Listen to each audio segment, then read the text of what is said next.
Hello, hi there, my name is Timmy Joe, and I make videos about computers on the internet, and today we've got keyboard, headset, mouse, the essentials to get into your Overwatch, to get into your Counter-Strike and your Dota 2, huh? You gotta have a little bit of RGB, son, don't you? So, what is all that? Well, you know what? I got it from freaking Walmart.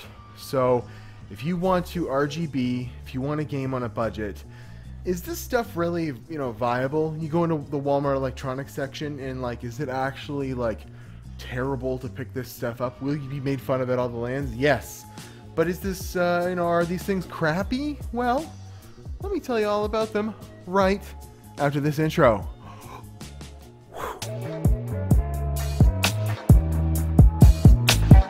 Yeah, so I got the three essentials things you'll need aside from the gaming PVC and the monitor, obviously, all laid out here, and they're all black web. Now, where I'm from in Canada, this stuff is just like littered about the electronics section in Walmart. I'm not too sure if it's exactly like that in the States. Browsing the website, they have these products, but they don't seem to be as widely available. There are like literally like 20 of these mice there, 20 of these headsets, 20 of these keyboards, and it looked a little more scarce on the Walmart.com website, and the prices actually weren't all that much better on the Walmart.com website either. So, maybe this is no good for people in the States, but hey, let's have a look at it anyways.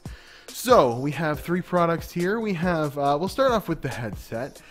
This headset retails here in Canada for $39.99, and you can actually buy it in the States on their website, at least, for $5 more. So that leads me to believe something's up there. Maybe you can't get them in stores, only on the website. But as far as a gaming headset, I needed something that I could really, I got a giant head. I needed something that's going to cup over my ears. I wanted a microphone if I was going to, game and not have to use like my mic that's on, my stand-up mic or whatever, or this thing. And I just wanted something of decent quality so that when I'm editing, I can hear, what's going on, hear if there's any like hisses and stuff like that, because my audio quality has a little bit to be desired.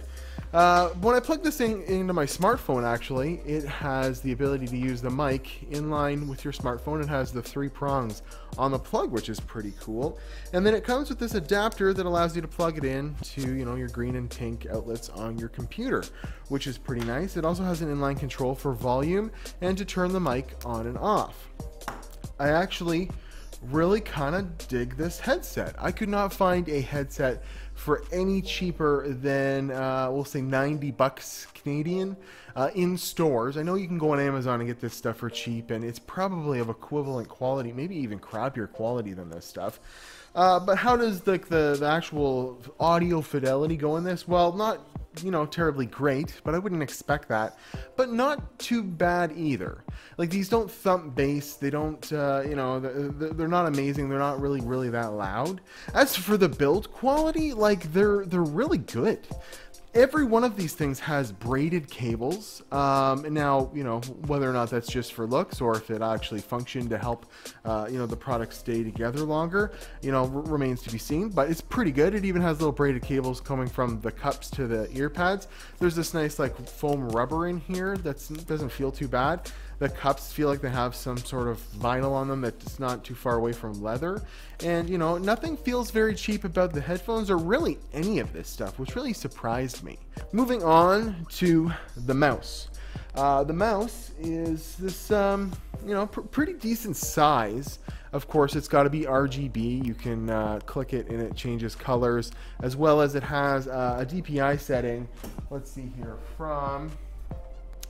it's 12,800 DPI apparently. I have it set at like 1200, and that's good enough for me. Otherwise, it's like all over the place, or it's really way too slow. Now you can tell that this has some technology built into it, because when you plug it in, you do need to adjust the DPI settings right away, because the mouse won't be, it's not quite set right. Now you can do that right on the mouse by pressing the button, and of course we see that it lights up, it flashes, and then it's set in the new DPI mode, or there is software that came with that mouse.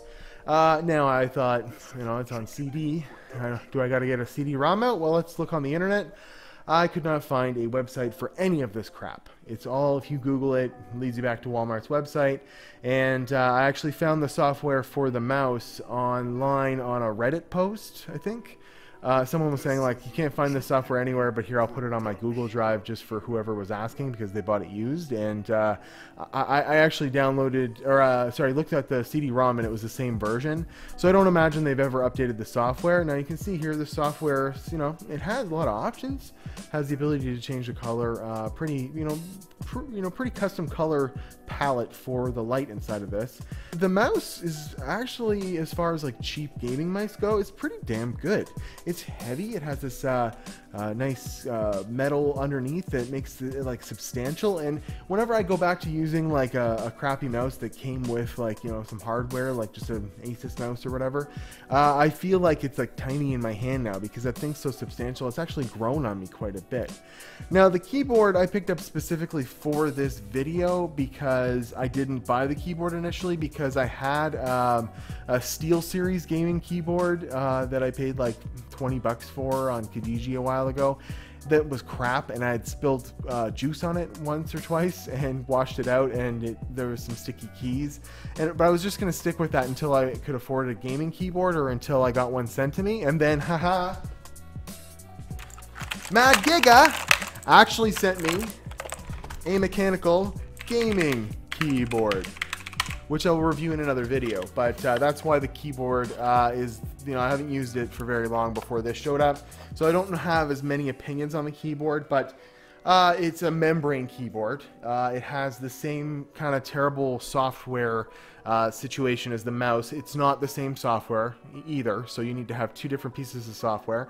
I would recommend keeping the software off of this anyways, because you can change the color by pressing the color function key, and you can change the brightness, I think, by hitting function. And it's real RGB, so you can change the palette, and you can change in the software by hitting the button which three colors it cycles between.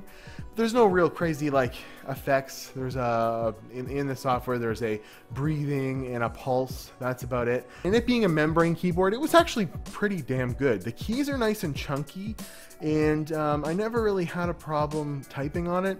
It's not very audible, which is nice, where, you know, a mechanical gaming keyboard, especially, you know, one with MX style switches on it, ends up being very loud. That thing was fairly silent, which I kind of miss.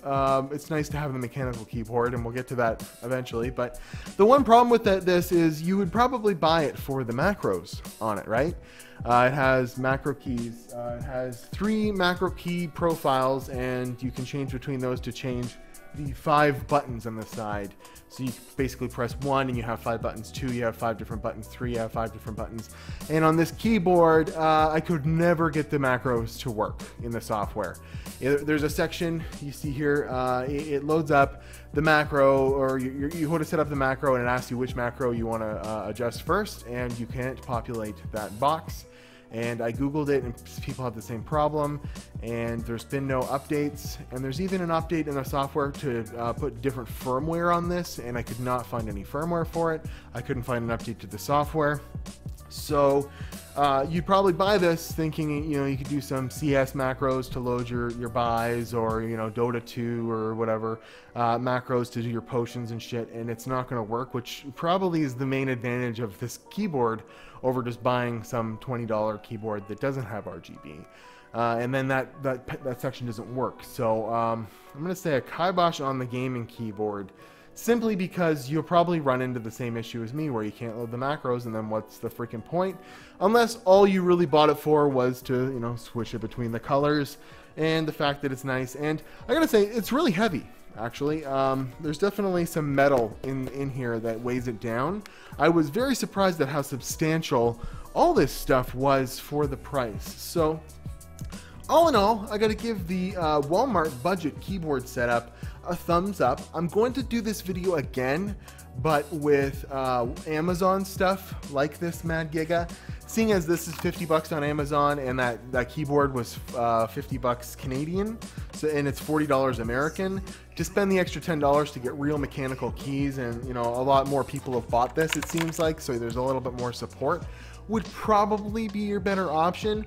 But if you're, not someone who shops, maybe you're a younger kid and you don't, have access to Amazon or have access to online stores, to go to Walmart and pick this stuff up, you're actually not going to be all that, all that unimpressed. You're going to be happy with it. It's going to be not bad to sit down on a gaming setup, maybe a little gaming computer, and play with this stuff. And you know what? All this stuff looks so tacky to begin with that, I don't think you're going to show up at a LAN party, and unless somebody goes, hey, did you buy that keyboard at Walmart? Because I've looked at them before at Walmart. The black web isn't very apparent or in your face.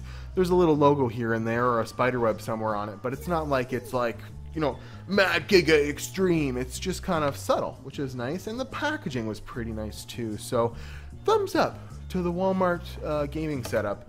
And until I get some Amazon stuff that's equivalent, I wouldn't recommend avoiding this if you don't have very much money.